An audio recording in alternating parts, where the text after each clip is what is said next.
So mga tropa, itong may nabi karon si Police Master Sergeant GCM Sanico, aga police investigator.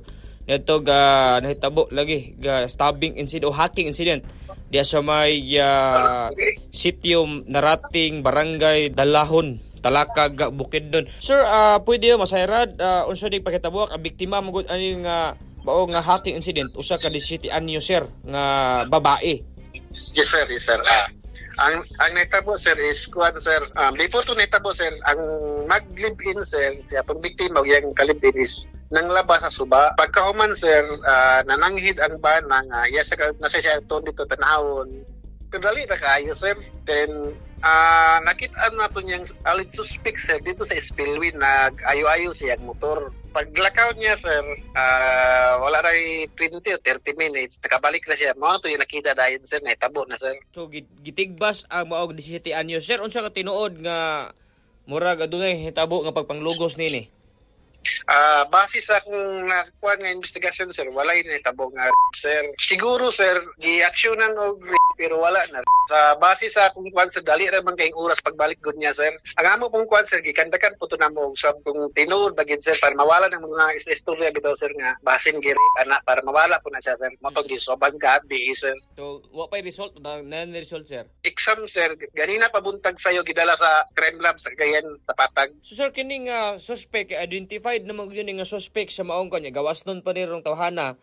Unsa man kaila ba ni sa sir sa biktima o kining suspect o kining bana sa biktima sir, magkaila ba ni sila o taga-asa po ning suspect sir? Ang suspect sir naka-minyo na sa kwan sir dito sa ilang barangay sa Dagundalahon sir. Ang suspect sir is taga-Sagaran gina siya sir. Dakop gyapon sa Talakag sir. So posible ba sir magkaila sila?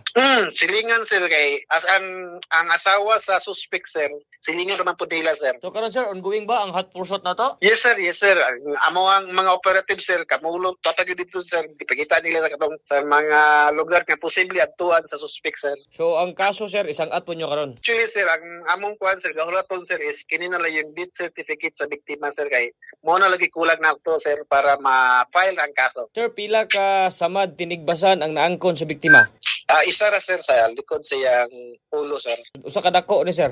Estimated sir sa among gahapon sir nasa 4 to 5 inches. So sir, usa ka tinuod nga giaksyon pa tanig tambog sa suba kining maong biktima sir?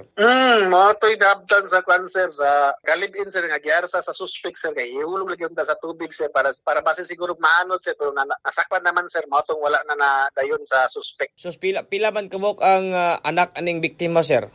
Isa ra sir 10 months old sir. So kining katong pag-ayo-ayo posible sa motor sa maong suspect sir. Atik-atik rato niya ngay nangita posible og gatsimpo. Mura ginana gid sir, may pero i-disregard na sa kalibin sir kay wala man si kwan lagi sir kontra si matong wala ra pud siya. Sir, unsa assurance atong katawa sa Talakag sir nga medyo kini hilan mong guni nga panghitabo dia sir. Atong assurance sir sa atong katawan na seguridad sir. Sa pagkakaroon sir among hipi sir, gipagiging karis ang mga pulis diri sa Talakag station sir nga hugtan ang seguridad sa palibot sir. Gitap po dayon ang mga kwan sir katong mga force multiplier nato sa kada barangay sir.